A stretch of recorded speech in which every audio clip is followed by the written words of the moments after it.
আমার এখনও মনে আছে যেদিন আমাকে ঘুম থেকে ছেড়ে দেওয়া হয়, আজকে খোলামেলা বলছে এগুলো, আস্তে আস্তে সবই বলে দেবো ইনশাআল্লাহ।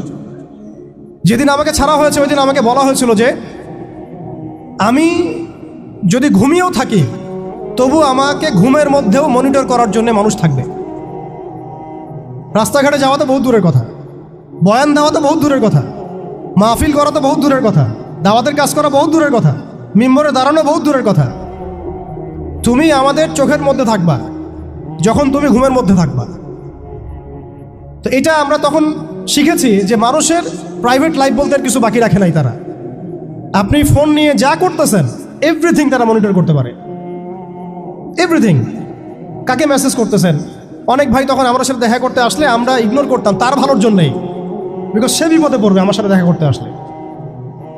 এবং আপনি যেটা বলবেন সে বলার জায়গাটা আপনাকে দেওয়া হয় নাই, রাখা হয় নাই, আপনি ট্রিগারের সামনে আছেন। তো আল্লাহ পাকে সন্তুষ্টির জন্য কথা শুনেছি, অনেক সহ্য করেছি, মেনে নিয়েছি, গালি মন্দও খেয়েছি। আর এটাকে সুন্দর করে নাটক সাজানো হয়েছিল যে পারিবারিক কলহের কারণে আত্মগোপনে চলে গেছে।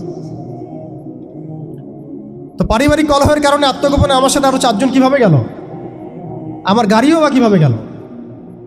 আর বাংলাদেশের গোয়েন্দা সংস্থার হেডকোয়ার্টারে আমার লাস্ট লোকেশন কিভাবে পাওয়া যায়, ম্যাপ কিভাবে ট্রেস হয়। আমাদের আখেরি নবী মুহাম্মদ সাল্লাল্লাহু আলাইহি ওয়াসাল্লামের উম্মার ডেফিনেশনটা অনেক ব্যাপক। উম্মাহ বলতে তো আমাদের পুরো মুসলিম উম্মাহকে বোঝানো হয়। আমরা পুনর্গঠন চাচ্ছি কোন জায়গার, পুরো মুসলিম উম্মার, নাকি শুধু বাংলাদেশের, নাকি বাংলাদেশ সহ ভারতীয় উপমহাদেশের, নাকি মধ্যপ্রাচ্যের, না পুরো বিশ্বের? এখানে উম্মা কনসেপ্টটা অনেক অনেক ডিপ, অনেক ব্যাপক, অনেক গভীর। আর সত্যি কথা বলতে পুরো উম্মার ইসলাহ, পুরো উম্মার সংশোধন এখন ব্যক্তির উপর এককভাবে ফলাফলযোগ্য নয়। এটা পুরো উম্মা কেন্দ্রিক যেহেতু ফিকির, অতএব উম্মার প্রত্যেকটা জায়গার মানুষদেরকেই এই ফিকিরটা করতে হবে। আমরা যে দৃষ্টিকোণ থেকে কথাটা বলছি সেটা হচ্ছে আমাদের অঞ্চলে উম্মতে মুহাম্মাদির পুনর্গঠনটা কিভাবে সম্ভব। আমরা এভাবে যদি কথা বলতে চিন্তা করি যে আমি বা আমরা দায়িত্ব নিয়েছি পুরো বিশ্বের উম্মার হালত পরিবর্তন করার, এটা আমাদের উপরে যোগ্যতার চেয়ে বেশি দাবি হয়ে যাবে। এটা আমাদের পক্ষে সম্ভব না। পুরো বিশ্বের উম্মার ইসলাহ, সংশোধন, পুনরুদ্ধার, পুনর্গঠন, এটা আমাদের পক্ষে মনে হয় না সম্ভব। আমাদের পক্ষে কতটুকু সম্ভব, আমরা উম্মার যে অংশ বিলং করি সেই অংশে উম্মার পুনর্গঠন কিভাবে সম্ভব। উম্মা অনেক ব্যাপক একটা শব্দ, অনেক গভীর একটা শব্দ। উম্মার মধ্যে 2টা ভাগ আছে, একটা হচ্ছে উম্মাহ তো দাওয়া এবং উম্মাহ ইজাবা।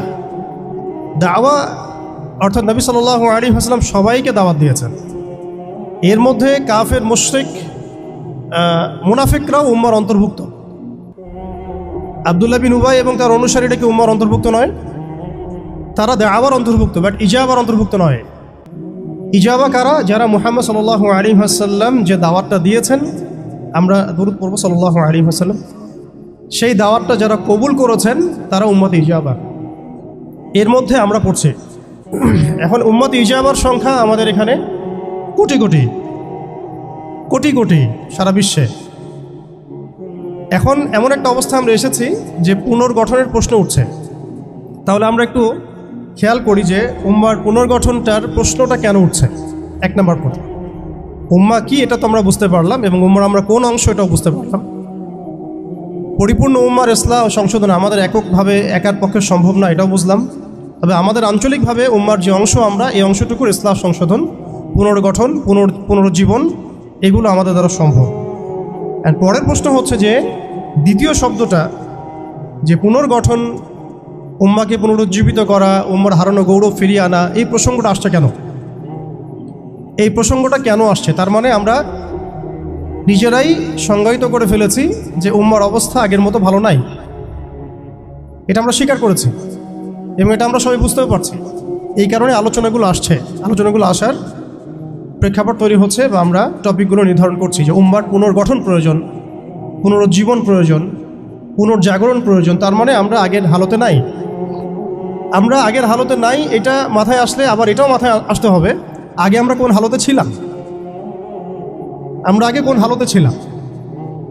একজন ব্যক্তি রমাদান মাসে লাইলাতুল কদরে হেরা গুহায় আল্লাহ রব্বুল আলমীকে ডাকছেন, আল্লাহ রব্বুল আলমিন তাকে আল কোরআনের মতো কিতাব প্রদান করছেন এবং তাকে সর্বশেষ এবং চূড়ান্ত নবী হিসেবে আল্লাহ পাক মনোনীত করছেন। কেন সেই ব্যক্তি হেরা গুহায় আল্লাহ রব্বুল আলমিনকে এভাবে ডাকছেন? কারণ তিনি যে সমাজে বসবাস করেন সেই সমাজটাকে আইয়ামে জাহিলিয়াত বলা হতো। সে সমাজের মধ্যে শিরক ছিল, সুদ ছিল, রিবা, মাদক, নারীর অবমাননা, গোত্রীয় হানাহানি, এরকম জাহালাতে পূর্ণ একটা সমাজে তিনি আল্লাহ পাককে ডাকছিলেন। সে একজন ব্যক্তি থেকে আস্তে আস্তে দাওয়াত শুরু হলো এবং তিনি প্রথমে ম্যান টু ম্যান দাওয়াত দিতে লাগলেন। আবু বকর, উসমান, ওমর, আলী রাদিয়াল্লাহু আনহুম আজমাইন, তাদের মধ্যে সাহাবী তৈরি হতে লাগলো। এক পর্যায়ে মক্কায় 13 বছর দাওয়াতের মধ্যে আমরা সবরের পরিচয় দিলাম, ধৈর্যের পরিচয় দিলাম, দাওয়াত অব্যাহত থাকলো, আমরা নির্যাতন নিপীড়ন সহ্য করলাম। এক পর্যায়ে আমরা হিজরত করলাম, প্রথমে আবিসিনিয়ায়, কখনো তায়েফে, এক পর্যায়ে মদিনায় গিয়ে ইসলামী রাষ্ট্র কায়েম হলো। আমরা জিহাদ এবং দাওয়াতের মধ্য দিয়ে আস্তে আস্তে মদিনাকে বেস করে বদর, উহুদ, খন্দক, মৌতা, তাবুক এইসব সিঁড়ি পেরিয়ে মক্কা বিজয় পর্যন্ত আসলাম। মক্কা বিজয় পর্যন্ত আসার পরে আমরা দেখলাম যে আইয়ামে জাহিলিয়াতের কোনো জাহালাত মক্কার মধ্যে নাই। যেই মক্কা আমরা ছেড়ে গিয়েছিলাম 23 বছরের ব্যবধানে আমরা দেখলাম সেই মক্কা আইয়ামে জাহিলিয়াত মুক্ত হলো। শুধু তাই নয়, সেখানে কোনো শিরক থাকলো না, কোনো রিবা থাকলো না, কোনো মাদক থাকলো না, কোনো নারীর অবমাননা থাকলো না, গোত্রীয় হানাহানি থাকলো না। যেখানে আমরা ছিলাম মুস্তাদআফিন, দুর্বল, আমরা ছিলাম মক্কা থেকে বিতাড়িত, আমরা ছিলাম সংখ্যালঘু, সেখান থেকে আলহামদুলিল্লাহ মাত্র 23 বছরের ব্যবধানে আমরা পুরো জাজিরাতুল আরবকে শাসন করলাম। এবং সেই বেইজের উপর দাঁড়িয়ে আবু বকর, ওমর, ওসমান, আলী রাদিয়াল্লাহু আনহুম আজমাইন তারা আরও প্রায় 30 বছর ইসলামী খেলাফা বাস্তবায়ন করলেন। এমনকি তাদের বেইজের উপর দাঁড়িয়ে উমাইয়ারা শাসন করলো প্রায় 90 থেকে 95 বছর, আব্বাসীয়রা প্রায় 500 বছরের মতো। এরপরে আসলো তুর্কিরা, মাঝখানে ফাতেমিরা, আপনারা জানেন মামলুকরাও শাসন করেছে, সেলজুকরাও করেছে, অটোম্যানরাও করেছে। তো আমরা বুঝতে পারছি যে উম্মাহ এই হালতে ছিল না এখন যে হালতে আছে। এই ছোট্ট কথা থেকে আমরা বুঝতে পারলাম যে উম্মাহ একসময় বিজয়ী ছিল সব দিক থেকেই, শুধু ব্যক্তিগতভাবে নয়, আধ্যাত্মিকভাবে নয়, শুধুমাত্র তাসকিয়াগত দিক থেকে নয়, শুধুমাত্র সামাজিকভাবে নয়, বরং রাজনৈতিকভাবেও। অর্থাৎ উম্মার পুনর্গঠন, পুনর্জীবন, এই যে কথাগুলো আসে, এগুলো বেসিক্যালি আমরা রাজনৈতিক টার্মিনোলজি থেকে ডিল করছি আর কি। আমাদের উম্মার অবস্থা সবসময় এই বিশ্বকে নেতৃত্ব প্রদানকারী অবস্থায় ছিল, যেখান থেকে আমরা এখন সরে আসছি বলে আমাদেরকে এই টপিক নির্ধারণ করতে হচ্ছে যে কিভাবে আমরা এর পুনর্গঠন করব, পুনর্জীবন করব। এতটুকু আমাদের কাছে ক্লিয়ার যে আমরা এক সময় বিশ্বকে শাসন করেছি, বিশ্বকে নেতৃত্ব দিয়েছি। ব্যক্তি জীবন থেকে শুরু করে রাজনৈতিক জীবন পর্যন্ত আমরা আল্লাহ রাব্বুল আলামিন এবং তার রাসূলের প্রত্যেকটা বিধান মেনে চলেছিলাম বা মানার চেষ্টা করেছিলাম। আল্লাহ পাক আমাদেরকে সম্মানিত করেছিলেন। পৃথিবীর কোনো পরাশক্তি আমাদের সামনে টিকতে পারতো না, পৃথিবীর কোনো পরাশক্তি আমাদের সামনে টিকতে পারে নাই, না রোমানরা, না পার্সিয়ানরা, না এদিকের মাজুসিরা, আর না এই সাবকন্টিনেন্টের পৌত্তলিকরা, কেউই আমাদের সামনে দাঁড়াতে পারে নাই। তার মানে আমরা কয়েকটা দিক থেকে উম্মার বিজয়ে এই সময়টা পেরিয়ে এসেছি। একটা হচ্ছে আধ্যাত্মিক দিক। উম্মা এক সময় আধ্যাত্মিকভাবে এমন আলোকিত ছিল যে তাদের ইমানের সামনে কোনো কুফর টিকতে পারতো না। তারা পারিবারিকভাবে আলোকিত ছিল, তারা জ্ঞানতাত্ত্বিকভাবে আলোকিত ছিল, তারা তাসাউফের দিক থেকে আলোকিত ছিল, তারা অর্থনৈতিক দিক থেকে অনেক শক্তিশালী ছিল, সামরিক দিক থেকে তারা অনেক শক্তিশালী ছিল। জামাবদ্ধভাবে আমরা থাকতাম, কোনো বিভক্তি ছিল না। আমাদের মধ্যে আসসামু ওয়া তাআ ছিল, আমাদের মধ্যে আমির, মামুর, বায়াত এবং ইতাআত ছিল। আমাদের মধ্যে রাষ্ট্র ব্যবস্থা ছিল, খিলাফা স্টেট ছিল, শরিয়া আইন ছিল এবং শরিয়া বা ইমারা রাষ্ট্র ব্যবস্থা ছিল। আমরা বলতে পারি যে সিন্ধু, এদিকে সিন্ধু, ওইদিকের আফ্রিকা, আফ্রিকা থেকে সিন্ধু পর্যন্ত, ওইদিকের পশ্চিমা সভ্যতা থেকে চায়না পর্যন্ত বলা যায় পৃথিবীর 4 ভাগের 3 ভাগ আমাদের দখলে ছিল। এই ছিল উম্মার অবস্থা। আমি বলেছিলাম টপিকটা অনেক গভীর, অনেক সময় সাপেক্ষ। আমি খুব অল্প কথায় বলার চেষ্টা করছি। উম্মার পুনর্জাগরণ কথাটা বলতে আমরা শুধু আধ্যাত্মিক পুনর্জাগরণ বুঝি না। আধ্যাত্মিক পুনর্জাগরণ আমাদের অনেকের অনেক ভালো অবস্থা এখনও আছে, আলহামদুলিল্লাহ। আমাদের প্রচুর মসজিদ আছে, প্রচুর মাদ্রাসা আছে, প্রচুর তোল্লাব আছেন, প্রচুর ওলামায়ে কেরাম আছেন। আমাদের বুদ্ধিজীবীর অভাব নাই, সামরিক বাহিনীর অভাব নাই, কিন্তু আমাদের ইসলামিক স্টেটেরও অভাব নাই। নামকা বাস্তে যদিও অনেক কিছুই, জনসংখ্যাও প্রচুর, সম্পদও প্রচুর, খনিজ সম্পদও প্রচুর। আমাদের মা বোনদের, পর্দানসীন মা বোনদের অভাব নাই। তাহলে আমরা কোন জায়গা থেকে পুনর্জাগরণের কথাটা বলছি? আসলে আমরা পুনর্জাগরণের কথাটা বলছি সামগ্রিক অর্থে, স্পেশালি রাজনৈতিক অর্থে। সামগ্রিকভাবে কিন্তু স্পেশালি রাজনৈতিকভাবে। এখন আসেন যে কিভাবে সম্ভব এই হারানো ঐতিহ্য, গৌরব ফিরিয়ে আনা। এটাই মূল কথা। আসলে আমাদের অনেক আলোচনা, কিন্তু মূল কথা কিন্তু অল্প হবে। আসলে কিভাবে পসিবল সেই জায়গা থেকে ফিরিয়ে আসে। এখন এতক্ষণ তো বললাম আমরা কোথায় ছিলাম, এখন ওই জায়গা থেকে আমরা কোথায় আসছি এটা একটু বলি, তারপরে বুঝবো ইনশাআল্লাহ। ওই জায়গা থেকে আমরা কোথায় আসছি আসলে। এখন আমি একটু আগে বললাম যে আমাদের প্রচুর মসজিদ আছে, মাদ্রাসা আছে, সব কিছু আছে, এটা সত্য। ইসলামের স্বর্ণযুগে যতগুলো ইউনিভার্সিটি ছিল না, আমাদের ঢাকা শহরে, গাজীপুরে তার চেয়ে বেশি ইউনিভার্সিটি আছে। ইসলামের স্বর্ণযুগে আমাদের জনসংখ্যা যত ছিল না, আমাদের এখন জনসংখ্যা তার চেয়ে অনেক বেশি। আমাদের মিডিয়া, প্রযুক্তি, আমাদের অস্ত্রশস্ত্র, আমাদের রাষ্ট্র, সব কিছু অনেক বেশি। কিন্তু কোন জায়গা থেকে পিছিয়ে আসছি, আমরা কোন জায়গায় আছি, এটা ডিল করতে হবে। এবং ডিলিংসটা এক্সটার্নাল অবজারভেশন দিয়ে করলে হবে না, ইন্টারনাল অবজারভেশন দিয়ে করতে হবে। খিদির আলাইহিস সালামের মতো বাহ্যিকভাবে অনেক কিছু মনে হবে, অনেক ইসলামিক দল আছে, অনেক মুসলিমদের সংখ্যা অনেক, একটু আগে বললাম মসজিদ, মাদ্রাসা সব কিছু অনেক বেশি, সবই ঠিক আছে। কিন্তু ইন্টারনালি আমাদের কিছু বিষয় দেখতে হবে। ইন্টারনালি কি নাই আমাদের মধ্যে? 1 নাম্বার, ইন্টারনালি সেই রাজনৈতিক বৈশ্বিক ক্ষমতা আমাদের হাতে নাই, প্রথম কথা। এবং এটা আমাদের জন্য লজ্জা। একটা সময় ছিল যখন আমরা এগুলো সব হাসিল করেছিলাম, প্রথমে তারা আমাদের কাছ থেকে যেটা কেড়ে নিয়েছে তা হচ্ছে রাজনৈতিক ক্ষমতা। তারা আমাদের কাছ থেকে প্রথমে ব্যক্তি জীবনে ধর্মের স্বাধীনতায় হস্তক্ষেপ কেউ করেনি। কুফাররা, জায়নিস্টরা, কাফের, ফাসেক, মুশরিক, মুনাফিক, এদের যে ঐক্য জোট ছিল, তারা প্রথমে আঘাত করেছিল আমাদের খিলাফায়। তারা প্রথমে আমাদের ব্যক্তি জীবনে এসে আঘাত করেন। নামাজ পড়তে পারবা না, পর্দা করতে পারবা না, গরুর গোশত নিয়ে হাঁটতে পারবা না, দেখলেই পিঠায় মেরে ফেলবো, এই জায়গায় তার আগে আঘাত করেনি আমাদেরকে। তারা আমাদেরকে সবার আগে আঘাত করেছে রাজনৈতিক জায়গায়। আমাদের খেলাফা কনসেপ্ট তারা ভেস্তে দিয়েছে, ভেঙে দিয়েছে, বাইতুল মুকাদ্দাসকে লিবারেট করেছে।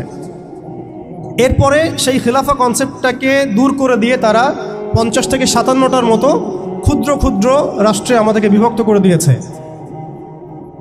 এরপরে শুধু তাই নয়, এটা তো গেল বিভক্তি, কাঁটাতারের বেড়ার, যেটাকে আমরা নাম দিয়েছি জাতীয়তাবাদ। তারা প্রথমে আমাদের মাদ্রাসাগুলো বন্ধ করে নাই। তারা ওয়াকফ বিল দিয়ে এইভাবে আমাদের মাদ্রাসা, আমাদের মসজিদ, ভূমিগুলোকে দখল করে নাই। তারা প্রথমে আমাদের রাজনৈতিক ক্ষমতাটাকে কেড়ে নিয়েছে, খিলাফা কনসেপ্টটাকে ডিস্ট্রয় করেছে। এরপরে 57টার মতো টুকরা টুকরা রাষ্ট্রে আমাদেরকে ভাগ করেছে। এরপরের অবস্থা আরও ডেঞ্জারাস। ওই রাষ্ট্রগুলোর মধ্যে তারা তাদের তাবেদার মোনাফেক শাসক বসাইছে। তাদের ধাপগুলো বুঝেন, কোন জায়গা থেকে আমরা কোন জায়গায় আসছি। তারপরে আমি অল্প কথা শেষ করব যে সলিউশন হতে পারে কি কি, যদিও সেগুলোর বেশিরভাগই তাত্ত্বিক, প্র্যাকটিক্যাল খুব কমই হবে। আর প্র্যাকটিক্যাল কেন কম হবে? আমাদের কারণেই হবে। কারণ আমরা অনেক কিছু বুঝি কিন্তু কাজ করতে চাই না। আমরা বুঝি অনেক কিছুই, কাজ করতে বলেন কাজের বেলা নাই, বুঝার বেলা আছে। এগুলো আমরা বুঝতে আসি 100 বছর থেকেই। কেউ বুঝেও বুঝি না, কেউ দেখেও দেখি না, শুনেও শুনি না। ওইদিকে পরে আসি, হার্ডলাইনে চলে যাবো আর কি। এখন রাষ্ট্র ভাগ করার পরে আমাদেরকে জাতীয়তাবাদে বিভক্ত করা হয়েছে। এরপরে আরও মারাত্মক যে কাজটা করা হয়েছে সেটা হচ্ছে আমাদেরকে নিরস্ত্রীকরণ করা হয়েছে। আপনি আপনার রাষ্ট্রের অভ্যন্তরে নিজের ইচ্ছায় আপনি বিশ্বের মারণাস্ত্রগুলো তৈরি করতে পারবেন না। তারা আপনাকে আইন করে দিয়েছে, ব্যান করে দিয়েছে। তারা আমাদের রাষ্ট্র ব্যবস্থার মধ্যে ইউনাইটেড নেশনসের মতো মুসলিমদের ইউনাইটেড মুসলিম অর্গানাইজেশনগুলোকে দমন করেছে এবং সেগুলো গঠন করতে আমাদেরকে দেয় নাই। উল্টা তারা সেগুলো করেছে ঠিকই। এরপরে তারা আমাদের রাষ্ট্র ব্যবস্থাগুলোর মধ্যে ওই মোনাফেক শাসকদেরকে বসিয়ে জনগণকে শাসন করিয়েছে, এখনও করে যাচ্ছে, আগামীতেও হয়তো করে যাবে। আমরা সবই বুঝি, কিন্তু আমাদের চিন্তাগুলো কেন জানি মসজিদ পর্যন্ত সীমাবদ্ধ হয়ে যাচ্ছে। এরপরে যেটা হয়েছে আরও মারাত্মক, ওই রাষ্ট্রগুলোর মধ্যে তারা 5টা, আমি বলি দেবতা, 5 দেবতা ঢুকিয়ে দিয়েছে। 5 দেবতা কি? আগে ছিল 4 দেবতা, লাত, উজ্জা, হবল আর মানাত। লাত, উজ্জা, হবল আর মানাত নিশ্চয়ই পড়েছেন আপনারা সিরাতের মধ্যে। এগুলো ছিল আবু জেহেল, আবু লাহাবদের দেবতা। তারা কিন্তু এই দেবতাগুলোর পূজা করত আল্লাহকে পাওয়ার জন্যই। তারা বলতো মা না'বুদুহুম ইল্লা লিয়ুকাররিবুনা ইলাল্লাহি যুলফা, আমরা শুধু এই কারণেই এই লাত, উজ্জা, হবল, মানাতের ইবাদত করি যাতে তারা আমাদেরকে আল্লাহ পর্যন্ত পৌঁছে দেয়। এখনও এই 4-5টা দেবতার আমরা পূজা করছি, বাট এগুলো ভিজুয়াল না, এগুলো হচ্ছে আদর্শিক, ফিলোসফিক্যাল। যেমন একটা হচ্ছে ডেমোক্রেসি, নিতে পারবেন অনেকে কথাটা, যে ডেমোক্রেসি একটা দেবতা হয়ে গেছে এখন, ইনভিজিবল দেবতা। এটা একটা দেবতা হয়ে গেছে, কি দাড়িওয়ালা কি টুপিওয়ালা সবাই পূজা করতেছে। সুবহানাল্লাহ, মানে অবাক হয়ে যাবেন।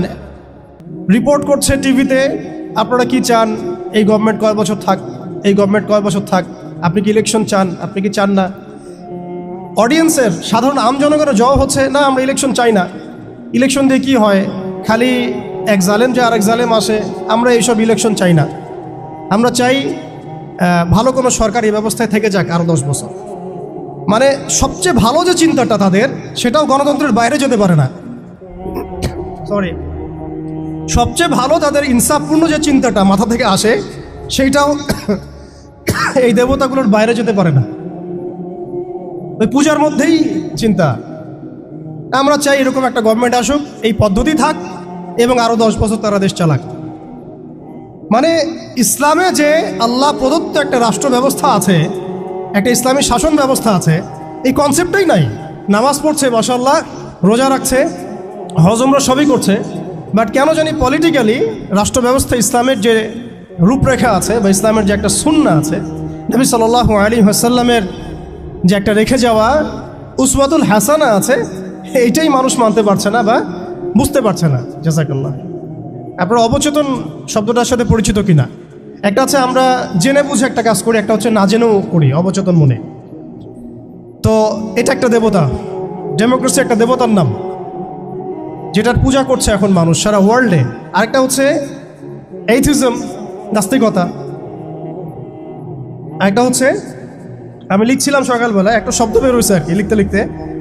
একটা হচ্ছে ডেমোক্রেসি, একটা এইথিজম, একটা ন্যাশনালিজম, একটা কমিউনিজম, আর একটা হচ্ছে সেকুলারিজম। 5টা শব্দ বললাম আর কি। এখনকার এই বিশ্ব ব্যবস্থায় ইসলামী খেলাফতকে দূর করে দিয়ে, উম্মাকে বিভক্ত করে দিয়ে, মোনাফেক শাসকদেরকে বসিয়ে ইন্টারনালি প্রত্যেকটা রাষ্ট্রে এই 5টা দেবতা বসানো হয়েছে। ডেমোক্রেসি, এইথিজম, আর বললাম কি ন্যাশনালিজম, একটা কি বললাম, কমিউনিজম এবং সেকুলারিজম, DANCS। কিছুটা ড্যান্সের মতো আর কি। আসলে এরা বিশ্বকে নাচাচ্ছেই, এরা এইসব মতবাদ দিয়ে বিশ্বকে নাচিয়ে বেড়াচ্ছে আর কি। তারা নিজেরা নাচে না এগুলোতে, বরং তারা এগুলোর মধ্য দিয়ে মুসলিমদেরকে নাচায়। যদিও এটা এক্স্যাক্টলি ড্যান্স শব্দটা হয় নাই, কাছাকাছি হয়েছে আর কি। এখানে D আছে, A আছে, N আছে, C এবং S আছে। এই 5টা দেবতার শেকড় যদি এই বিশ্ব থেকে উপড়ে ফেলা না যায়, তাহলে ইসলামী শরিয়া, ইমারা এবং খেলাফা কায়েম হবে না। এবং যখন এই বিশ্বে ইনশাআল্লাহ তাআলা আগামীতে শরিয়া, ইমারা এবং খেলাফা বাস্তবায়িত হবে, তখন এই 5টা দেবতার কোনোটাই বাকি থাকবে না ইনশাআল্লাহ। এই নাপাকিগুলো থেকে পবিত্র না হয়ে বা পবিত্রতা হাসিল না করে আপনি আমি যতই একটা গ্লাসের মধ্যে মধু ঢালি, আর আপনি দুধ ঢালেন, আর কোনো শরবত ঢালেন, ওই গ্লাসটাই নাপাক। আফসোস হচ্ছে আমরা এই নাপাকিগুলো ধরতে পারছি না অনেকেই। আল্লাহ পাক আমাদেরকে ধরার এবং বোঝার তৌফিক দান করেন। এই সিস্টেমগুলো ব্যর্থ, এই মতবাদগুলো ব্যর্থ। এই মতবাদগুলো তৈরি করা হয়েছে আমাদেরকে শাসন করার জন্যে। এই মতবাদগুলো আমাদেরকে গিলানো হয়েছে আমাদেরকে ডমিনেট করার জন্যে, আমাদেরকে পশ্চিমাদের দাস বানানোর জন্যে, জায়নিস্টদের দাস বানানোর জন্যে, IMF-এর কাছে লোনের হাত পাতার জন্যে, কোনো ডিসিশন নেওয়ার আগে, রাষ্ট্রের কোনো ডিসিশন নেওয়ার আগে ইউনাইটেড নেশনসের কাছে এই ভিক্ষার ঝুলি পেতে দেওয়ার জন্যে, আমাদের চোখের সামনে আমাদের ভাই বোনদেরকে নির্মমভাবে হত্যা করলেও আমরা টু শব্দ করতে পারবো না এই জন্যে। ইভেন আমাদের দেশের 99% মানুষও যদি শরিয়া চায়, তবুও রাষ্ট্র ব্যবস্থা এটা চাইবে না, কারণ রাষ্ট্র ব্যবস্থা এই তন্ত্রমন্ত্রগুলো দ্বারা দীক্ষিত। এর মধ্যে আরও আছে মানবরচিত সংবিধান, আরও আছে মানবরচিত বিচার ব্যবস্থা, আরও আছে আল্লাহর হালালকে হারাম করে ফেলা, আল্লাহর হারামকে হালাল করে নেওয়া। পুরো একটা তাগুতি এবং কুফরি সিস্টেম আমাদেরকে দেওয়া হয়েছে। কোন জায়গা থেকে? খেলাফা অ্যাবলিশ করার পর থেকে। আমরা কোথায় ছিলাম এটা আমাদেরকে বুঝতে হবে। এখনকার প্রবলেম কি সেটাও বুঝতে হবে, ক্রাইসিসগুলো, তারপরে আসতে হবে সলিউশন কোথায়। এগুলো ক্রাইসিস। তারপরে ডেমোক্রেসি দিয়ে কি করা হচ্ছে এটা আপনারা অনেকে জানেন, কিন্তু অনেকে আবার বুঝেনও না। এটা দিয়ে আল্লাহর হালালকে হারাম করা যায়, আল্লাহর হারামকে হালাল করা যায়। এটা দিয়ে আল্লাহর জমিনে মানুষের শাসন কায়েম করা যায়। তাহলে এই তন্ত্রমন্ত্রগুলো দেওয়া হয়েছে আমাদেরকে তাদের দাস বানানোর জন্যে, তাদেরকে আমাদের অধীনে আনার জন্য নয়। এই জিনিসটা আমরা বুঝতে অনেক সময় ভুল করেছি, এখনও ভুল করছি। আমি খালি প্রশ্ন করতে চাই যে আর কতদিন ভুল করব আমরা? আল্লাহ পাক আমাদের চোখ খুলে দেন, মনের চোখ। আল্লাহ পাক আমাদের কলবের চোখ খুলে দেন। আপনি 20টা আসন পাইতে পারেন হাইয়েস্ট, 5টা আসন পাইতে পারেন হাইয়েস্ট, ওখানেও আপনি দাস হয়ে থাকবেন। আপনি 20টা আসন নিয়ে পার্লামেন্টে দাস হয়ে থাকবেন। 20টা আসন নিয়ে আপনি বলতে পারবেন না যে এইটা হালাল, এটা হারাম, এটা জায়েজ, এটা না জায়েজ, এটা করতে হবে, এটা করতে হবে না। আর যদি আপনি বলেনও, আপনার কথা কেউ শুনবেও না, কারণ মেজরিটি শুড বি গ্রান্টেড। তাদের মূল নীতি হচ্ছে এটা, সংখ্যাগরিষ্ঠ মানুষ যা বলবে তাই হক। আগামীকাল সংখ্যাগরিষ্ঠ মানুষ বাংলাদেশে বলবে নাউযুবিল্লাহি মিন যালিক, যে এই বিবাহিত ধর্ষণের বিচার করা হোক, নাউযুবিল্লাহ, আর ওই পতিতালয়ে গিয়ে সময় কাটানো, নাউযুবিল্লাহি মিন যালিক, এটাকে প্রমোট করা হোক, শ্রমিকের অধিকার দেওয়া হোক। আগামীকাল মানুষ বলবে LGBT লাইসেন্স দেওয়া হোক। আগামীকাল মানুষ বলবে ট্রান্সজেন্ডারকে বাধ্যতামূলক করা হোক, আইন করা হোক। আপনি 20টা আসন নিয়ে কিচ্ছু করতে পারবেন না, বিকজ এই সিস্টেমটা দাঁড়িয়ে আছে এমন একটা বালির ঢিবির উপরে, যার উপরে কোনো ঘোড়া দাঁড়াতে পারে না। এই সিস্টেমটা দাঁড়িয়ে আছে এমন একটা ভঙ্গুর মাটির উপরে, যার উপরে আপনি কোনো প্রাসাদ নির্মাণ করা সম্ভব নয়। মাটিটাই তো ভঙ্গুর। তো এই আদর্শিক এই মতবাদগুলো দিয়ে তারা আমাদের খিলাফাটাকে ডিস্ট্রয় করে দিয়েছিল। আজকে থেকে 100 বছর হয়ে গেছে। আজকে 100 বছর পরে এসে আমি এগুলো নিয়ে কথা বলছি, আমরা এগুলো নিয়ে কথা বলছি। তো মাশাআল্লাহ, এটা ভালো। আমি এই ব্যাপারে আশাবাদী যে মাশাআল্লাহ বাংলাদেশের তরুণ প্রজন্ম এখন বুঝতে শিখছে, আলহামদুলিল্লাহ। এবং আমরা যদি এভাবে দাওয়াতের মেহনত অব্যাহত রাখতে পারি, ইনশাআল্লাহ তাআলা অন্যদের 20 বছর লাগলে আমাদের 2 বছর লাগবে ইনশাআল্লাহ। আমি কাজের ব্যাপারে পরে আসছি, একটু সময় নিব আপনাদের কাছে। এরপরে তারা যেটা করেছে, হালতটা বুঝেন। এরপরে তারা আমাদের ইয়াং জেনারেশনকে টার্গেট করেছে, কয়েকটা জেনারেশনকে টার্গেট করেছে তারা। একটা হচ্ছে ওলামায়ে কেরাম শ্রেণী, একটা হচ্ছে পলিটিশিয়ান, একটা হচ্ছে তরুণ প্রজন্ম, একটা মেয়েরা, একটা বাচ্চারা। খেয়াল করে দেখেন, আমাদের পলিটিশিয়ানদেরকে তারা টার্গেট করে কি করেছিল? তাদেরকে ক্ষমতার লোভ দিয়ে ঈমান হারা করেছে, এবং আল্লাহর জমিনে মুসলমান নামধারী শাসকদেরকে দিয়েই আল্লাহ বিরোধী আইন বাস্তবায়ন করাইছে। নামধারী মুসলিম শাসকরাই করেছে, এবং তারা বলেছে জনগণ এটাই চায়। দেখেন, শাসকদেরকে তারা ক্ষমতা দিয়ে তাদের বসে নিয়ে আসছে, দুনিয়াবী স্বার্থ দিয়ে বসে নিয়ে আসছে। ওলামায়ে কেরামদের একটা শ্রেণীকে তারা কিভাবে বসে নিয়ে আসছে? মসজিদ করে দিব, মাদ্রাসা করে দিব, সব কিছুর সাপোর্ট আমরা দিব। রাষ্ট্র নিয়ে, অর্থনীতি নিয়ে, সমাজনীতি নিয়ে আপনারা কথা বলতে আইসেন না। এই টোপ তারা গিলেছেন অনেকেই, অনেকে গিলেছেন। এবং গেলার পর একটা পর্যায়ে কী হয়েছে? ভারত জাজল্যমান দৃষ্টান্ত আমাদের সামনে। আমাদের সামনে জাজল্যমান দৃষ্টান্ত।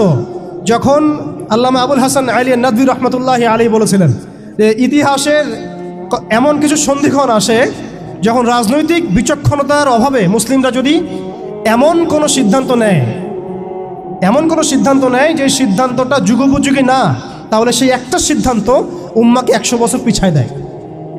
আপনারা পড়ে দেখেন ওই বইটা, মুসলিমদের পতনে বিশ্ব কি হারালো, বইটা পড়ে দেখেন। ঠিক আমরা দেখুন, আমরা মনে করেছি আমরা একটা ইসলামিক রাষ্ট্র, আমরা একটা রাষ্ট্রে আছি, এই রাষ্ট্রটি হিন্দু গভর্নমেন্ট, কোনো সমস্যার কিছু নাই, তারা আমাদেরকে মসজিদ দিয়েছে, মাদ্রাসা দিয়েছে, সব কিছু ঠিকঠাক চলছে। হঠাৎ দেখা গেল যে উগ্রপন্থী কিছু হিন্দু এসে সব সিজ করে ফেললো, এবং দিনে দুপুরে তারা এখন মানুষকে করছে, পিটিয়ে হত্যা করছে, বাড়িঘর ভেঙে ফেলছে, মসজিদ ভেঙে ফেলছে, মাদ্রাসা সিলগালা করে দিচ্ছে। কোথায় গেল আমার খানকা, কোথায় গেল আমার মসজিদ, কোথায় গেল আমার মাদ্রাসা, কোথায় গেল আমার জনগণ, কোথায় গেল আমার মায়ের সম্মান, সব চলে গেল। কিসের অভাবে? রাজনৈতিক ক্ষমতার অভাবে। অর্থাৎ রাজনৈতিক দৃষ্টি এবং দর্শন বিবর্জিত কোনো দাওয়াত কখনো চূড়ান্ত সাফল্য আনতে পারবে না। আমরা অনেকেই পশ্চিমাদের টোপে পা দিয়েছি যে মসজিদ মাদ্রাসা সব তো ঠিকঠাক চলছে, আমাদের পলিটিক্স নিয়ে কথা বলার দরকার নাই, আমাদের ইসলামী রাষ্ট্র ব্যবস্থা কায়েম নিয়ে কথা বলার দরকার নাই, ইসলামী অর্থ ব্যবস্থা নিয়ে কথা বলার দরকার নাই, আমাদের জিহাদ ফি সাবিলিল্লাহ নিয়ে কথা বলার দরকার নাই। আমরা নিজেরাই আমাদেরকে এই ধ্বংসের মুখে ঠেলে দিয়েছি। এরপর আরও সমস্যা, তারা আমাদের ইয়াংদেরকে টার্গেট করেছিল। দেখেন ইয়াংদেরকে টার্গেট করে কত মেহনত তারা করেছে। মেয়েদেরকে ফ্রি অ্যাক্সেস দিয়ে দিয়েছে, ফ্রি মিক্সিং, বাচ্চা থেকে শুরু করে একদম চাকরি লেভেল পর্যন্ত জেনা করাচ্ছে ফ্রি ফ্রি, আপনার চরিত্র হনন করার যা যা এলিমেন্টস আছে সব তো ফ্রি, সব ফ্রি। আর মেয়েদেরকে বেপর্দা করে বাইরে নিয়ে আসছে, বাচ্চাদেরকে ছোটবেলা থেকে মাথা নষ্ট করার যা যা এলিমেন্ট সব দিয়ে দিচ্ছে, খাবারে ভেজাল মিশাচ্ছে, আমাদের ভাইদেরকে বিয়ে কঠিন করে ফেলছে, জেনা সহজ করে ফেলছে। কি করে নাই তারা? শিক্ষা ব্যবস্থা থেকে ইসলামকে উঠে দিচ্ছে। আপনি সারা জীবন পড়াশোনা করেন, দেখেন আপনি 20টা সূরা শিখতে পারেন কিনা, ফরজে আইন শিখতে পারেন কিনা। একটা একটা করে ডিপার্টমেন্ট ধরে ধরে তারা কাজ করেছে। এর উপর আবার অর্থ ব্যবস্থা ওদের হাতে নিয়ে নিয়েছে, ওয়ার্ল্ড ব্যাংক দিয়ে, IMF দিয়ে, ফেডারেল রিজার্ভ দিয়ে। এতে করে পুরো বিশ্বের ইকোনমিক মোড়ল তারা হয়ে গেছে। এখন আপনি আমি একটা স্বাধীন দেশে বসবাস করলেও অর্থনৈতিকভাবে আমরা স্বাবলম্বী হতে পারি না, দ্বারস্থ হতে হয়, বাণিজ্যে ওদের দ্বারস্থ হতে হচ্ছে, ব্যবসায় হতে হচ্ছে, ফাইন্যান্সে হতে হচ্ছে। এমনকি আমাদের যে একটা মানে সম্পদ ছিল পকেটে রাখা যেত, গোল্ড কয়েন এবং সিলভার দিরহাম, ওইটা পর্যন্ত তারা অ্যাবলিশ করে দিল, দিয়ে আপনাকে আমাকে ডিজিট ধরাই দিল, দিয়ে আমাদের টাকাগুলো সিজ করে ফেললো। এবং এগুলো যদি মুহূর্তের মধ্যে কলাপস করে যায়, আপনি কিছু করতেও পারবেন না, বিকজ এগুলোর নিয়ন্ত্রণ আপনার হাতে নাই, ইভেন একটা রাষ্ট্রের সেন্ট্রাল ব্যাংকের হাতেও নাই। শুধু তাই না, আমাদের ইসলামিক কারেন্সি তো বিলুপ্ত করলোই, উল্টা আপনাকে সুদ ধরাই দিল, সুদের লেনদেন কারবার, সুদভিত্তিক অর্থ ব্যবস্থা। কোন ডিপার্টমেন্টটা বাদ দিল তারা? পলিটিক্স থেকে নিয়ে সোশ্যাল, ইকোনমিক, চারিত্রিক, আমাদের মা বোনরা, আমাদের শিশুরা, কোনো ডিপার্টমেন্ট বাদ দেয় নাই। এর উপর আরও আছে, এর উপরে তারা আমাদেরকে আবার মিডিয়া দিয়ে নিয়ন্ত্রণ করা শুরু করলো, মিডিয়া দিয়ে নিয়ন্ত্রণ করা শুরু করলো। আমার এখনও মনে আছে যেদিন আমাকে ঘুম থেকে ছেড়ে দেওয়া হয়, আজকে খোলামেলা বলছে এগুলো, আস্তে আস্তে সবই বলে দেবো ইনশাল্লাহ। যেদিন আমাকে ছাড়া হয়েছে ওই দিন আমাকে বলা হয়েছিল যে আমি যদি ঘুমিয়েও থাকি তবু আমাকে ঘুমের মধ্যেও মনিটর করার জন্য মানুষ থাকবে। রাস্তাঘাটে যাওয়া তো বহুত দূরের কথা, বয়ান দেওয়া তো বহুত দূরের কথা, মাহফিল করা তো বহুত দূরের কথা, দাওয়াতের কাজ করা বহুত দূরের কথা, মিম্বরে দাঁড়ানো বহুত দূরের কথা। তুমি আমাদের চোখের মধ্যে থাকবা যখন তুমি ঘুমের মধ্যে থাকবা। তো এটা আমরা তখন শিখেছি যে মানুষের প্রাইভেট লাইফ বলতে আর কিছু বাকি রাখে নাই তারা। আপনি ফোন নিয়ে যা করতেছেন এভরিথিং তারা মনিটর করতে পারে, এভরিথিং। কাকে মেসেজ করতেছেন? অনেক ভাই তখন আমার সাথে দেখা করতে আসলে আমরা ইগনোর করতাম তার ভালোর জন্যই, বিকজ সে বিপদে পড়বে আমার সাথে দেখা করতে আসলে। এবং আপনি যেটা বলবেন সে বলার জায়গাটা আপনাকে দেওয়া হয় নাই, রাখা হয় নাই, আপনি ট্রিগারের সামনে আছেন। তো আল্লাহ পাকে সন্তুষ্টির জন্য কথা শুনেছি, অনেক সহ্য করেছি, মেনে নিয়েছি, গালি মন্দও খেয়েছি। আর এটাকে সুন্দর করে নাটক সাজানো হয়েছিল যে পারিবারিক কলহের কারণে আত্মগোপনে চলে গেছে। তো পারিবারিক কলহের কারণে আত্মগোপনে আমার সাথে আরও 4 জন কীভাবে গেল? আমার গাড়িও বা কীভাবে গেল? আর বাংলাদেশের গোয়েন্দা সংস্থার হেডকোয়ার্টারে আমার লাস্ট লোকেশন কিভাবে পাওয়া যায়? ম্যাপ কীভাবে ট্রেস হয়? মিডিয়া দিয়ে মানুষকে খাওয়ানো। এই কথাটা বলতে কি এখানে আসছি যে শুধুমাত্র টেকনোলজিক্যাল নিয়ন্ত্রণ ওদের কাছে আছে এমন না, ইভেন মিডিয়া দিয়ে তারা দিন রাইট নাও। এখন আপনারা এই মিডিয়াদেরকে খুব মাথায় তুলতেছেন। এখন কয়দিন আগে তারা ফ্যাসিস্টের পক্ষে ছিল, আজকে মনে করছেন সে আপনার দলে চলে আসছে। তাদের কোনো ধর্ম থাকে না, মিডিয়ার কোনো ধর্ম থাকে না, যেদিকে ফ্লো সেদিকে তারা যাবে। এবং যদি দেখেন আমরা এই গুটি কয়েক মানুষ কালকে বাংলাদেশে শরিয়া কায়েম করে ফেলতে পারি ইনশাআল্লাহ তাআলা। আমি বলছিলাম যে আপনি আপনার বিশ্বাসের জায়গাটাকে এতটা নরম করবেন না, এতটা সস্তা করবেন না। কারণ কাফেরদেরকে, ফাসেকদেরকে, জালেমদেরকে, মুশরিকদেরকে, মুনাফিকদেরকে এবং এই চলমান এই মিডিয়ার সিস্টেমগুলোকে, তাগুতি সিস্টেমগুলোকে এত সহজে বিশ্বাস করতে নাই। তারা দিনকে রাত বানাতে পারে, রাতকে দিন বানাতে পারে। আজকে আপনাকে বলতে পারে, কালকে আপনাকে ফ্রিডম ফাইটার বলতে পারে। আজকে যদি দেখে এইসব ওয়ার্ডগুলো এই সিস্টেমের এগেনস্টে যাচ্ছে, তখন আমাদেরকে তারা ট্রেস করবে, তারা উগ্র, তারা মৌলবাদী, তারা জঙ্গিবাদী কর্মকাণ্ড করতেছে না, আউযুবিল্লাহি মিন যালিক। ঠিক আছে, কিন্তু যদি দেখা যায় কালকে তারাই আবার বিজয়ী হয়ে গেছে, তখন তাদেরকে আবার তারা হাইলাইট করবে এবং তাদের পেজগুলো, নিউজ কাভারেজগুলো ভরে যাবে। অতএব মূল জায়গায় থাকেন। তাদেরকে দিয়ে কিছু যায় আসে না। ইসলামের আহলুন নিফাকদেরকে দিয়ে কিছু যায় আসে না। আমি একটা পয়েন্ট টাচ করতে গিয়ে জায়গায় এসেছি যে দেখেন আমাদের ওই উম্মার ওই গৌরবান্বিত সময়টাকে স্মরণ করেন। আমরা কোথায় ছিলাম এবং এখন কোথায় আছি, মাঝখানের এই রাস্তাটাতে ওরা আমাদেরকে কিভাবে ডমিনেট করলো, কোন কোন জায়গায় তারা আমাদেরকে মারলো। তারা কিন্তু আমাদেরকে ভাতে মারলো, অর্থনীতির মধ্যে মারলো, রাজনীতির মধ্যে মারলো, সংস্কৃতির মধ্যে মারলো, তরুণ প্রজন্মের মধ্যে মারলো। তারা আমাদেরকে কিন্তু বেপরদামি দিয়ে মারলো, পর্নোগ্রাফি দিয়ে মারলো, মিডিয়া দিয়ে মারলো, প্রযুক্তি দিয়ে মারলো। প্রযুক্তির কথাটা না বললেই না, সিস্টেম এমনভাবে তারা আপডেটেড করেছে যে একটা জায়গায় সামরিক অভিযানের প্রয়োজন নাই তাদের। এখন এআই টেকনোলজি দিয়ে তারা ঘরে বসে কিবোর্ডের ক্লিকের মধ্য দিয়ে আমাকে এখানে শ্যুট করতে পারে। এখন রাইট নাও আমরা কিছু করতে পারবো না এবং আমাদের কোনো প্রতিরক্ষা ব্যবস্থা নাই। আপনি কোথায় বসে আছেন ওইখানে আপনাকে শ্যুট করা সম্ভব। প্রযুক্তি এমন জায়গায় নিয়ে গেছে তারা। আপনি মুসলিম কান্ট্রিগুলোর অবস্থা দেখেন। আমরা বাংলার জমিনে দিন কায়েমের কথা বলছি, বাংলার জমিনের ল্যাকিংসগুলো আপনি ফাইন্ড আউট করেন। আমাদের কি আকাশ নিরাপদ? সমুদ্র কি নিরাপদ? আমাদের কি মিসাইল আছে, ক্ষেপণাস্ত্র ব্যবস্থা আছে, আকাশ প্রতিরক্ষা ব্যবস্থা আছে? আমাদের কি এরকম প্রযুক্তি আছে? আমাদের কি ইমানদার এমন মিলিটারি বাহিনী আছে কিনা? অনেক বিষয় আছে যেগুলো নিয়ে আমাদেরকে ভাবতে হবে। নাই, এটা হতাশার কোনো কারণ না। এবং আমাদের সব কিছুই লাগবে, জরুরিও না, এটাও মাথা দিচ্ছি। নাই, অনেক কিছুই নাই, এটা হতাশার কোনো ব্যাপার না। এবং অনেক কিছু যে নাই, এটা আমাদের ভীরুতারও কোনো সুযোগ এখানে রাখার দরকার নাই। নাই, ঠিক আছে, যতটা সম্ভব আমরা অর্জন করার চেষ্টা করবো ইনশাল্লাহ। কিন্তু যদি নাও হয় 100%, তবুও আমাদের ভয় পাওয়ার কোনো কারণ নাই। কারণ আমাদের সাহায্য আসবে আল্লাহর পক্ষ থেকে, আমাদের সাহায্য আসবে আল্লাহর পক্ষ থেকে ইনশাআল্লাহ। এবং আপনারা এই আয়াতটা জানেন যে কাম মিন ফিআতিন কলিলাতিন গালাবাত ফিআতান কাসীরাতান বিইذنিল্লাহ। কত ক্ষুদ্র ক্ষুদ্র দল এই পৃথিবী থেকে চলে গেছে, যারা বড় বড় দলের উপর বিজয় লাভ করেছিল আল্লাহর সাহায্য।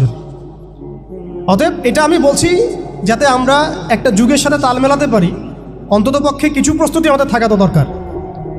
ব্যাপারটা তো এমন নয় যে আমরা গেলাম, জায়নামাজে দাঁড়ালাম, দোয়া করলাম, যুদ্ধে জয়লাভ করলাম। এভাবে কিন্তু যুদ্ধ জয় হয় নাই।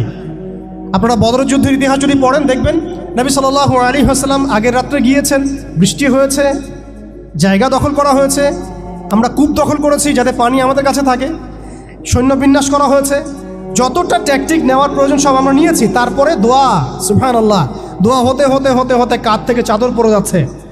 আবু বকর রাদিয়াল্লাহু আনহু এসে বলছেন যে ইয়া রাসূলুল্লাহ, যথেষ্ট হয়েছে, আপনি থামেন, আল্লাহ আপনার সাথে আছেন, আল্লাহ আপনার দোয়া ফেলবেন না ইনশাআল্লাহ। এরপরে দেখলেন 313 নিয়ে আমরা ওদেরকে হারালাম। সব কিছুর প্রয়োজন আছে। তো আমাদের অবস্থাটা এখন এমন একটা জায়গায় আছে যে ওই খিলাফা যাওয়ার পর থেকে উম্মাহ আজকে এই জায়গায় চলে আসছে। এটা একদিনে হয় নাই, 100 বছর লাগছে।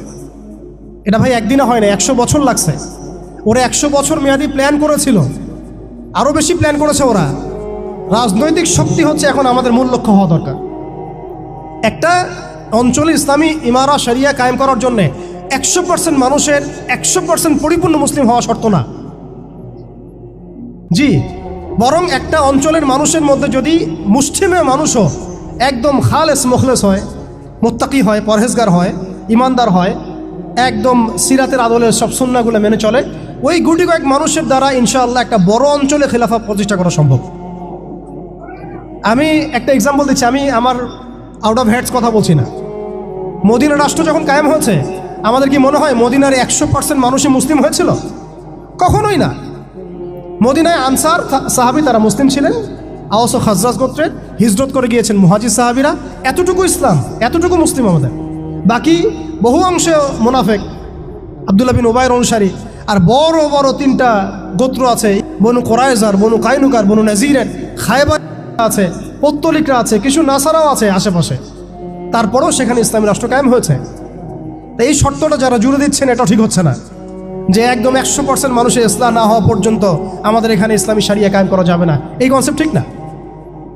বরং আপনি দেখেন, একটু খেয়াল করে দেখেন, একটা এক্সাম্পল দিই, জুলাই অভ্যুত্থান, ঠিক আছে?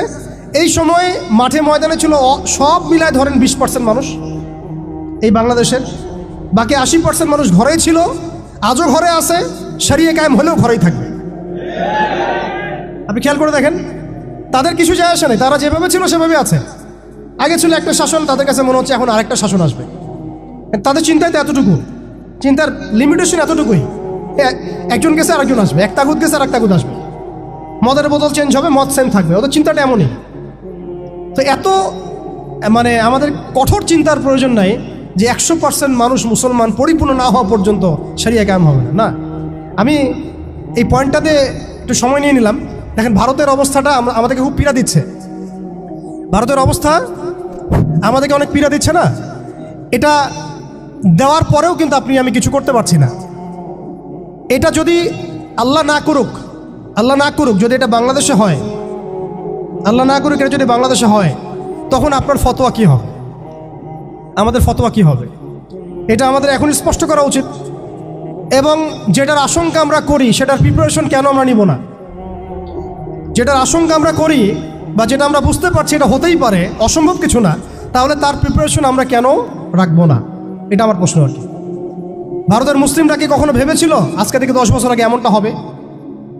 ওয়াকফ বিলের মাধ্যমে আমাদের সব সম্পত্তি তারা গ্রাস করে ফেলবে, কেউ কি ভাবছে? আচ্ছা, আমাকে একটা প্রশ্নের উত্তর দেন।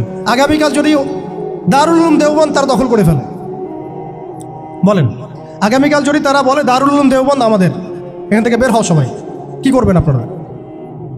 না, আমরা কি করব? ফতোয়া কি আসবে? কোনো স্ট্রং ফতোয়া আসবে কি না? সেটাকে প্রতিহত করার জন্য আমাদের জীবন দেওয়ার প্রশ্ন আসবে কি না? এটাই তো কথা।